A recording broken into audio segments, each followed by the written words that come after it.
এই তিনটি কাজ থেকে সব সময় নিজেকে সরিয়ে রাখবেন। প্রথমটা হচ্ছে কুধারণা বা কুচিন্তা। কুচিন্তা আর কুধারণা করলে মানুষকে সবসময় কিন্তু দুঃখ দেয়, তাই কুধান্দা কুচিন্তা থেকে দূরে থাকবেন। দ্বিতীয়টা হচ্ছে সন্দেহ।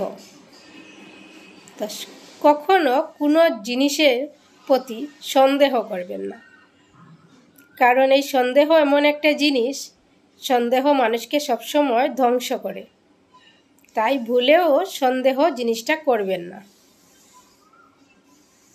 তৃতীয়টা হচ্ছে তুলনা, কারণ তুলনা এমন একটা জিনিস, তুলনা মানুষকে সবসময় অবিচার করে, তাই কখনো কোনো দিন কোনো জিনিস কোনো মানুষের উপরে তুলনা করবেন না, কারণ তুলনা করাটা খুবই খারাপ জিনিস।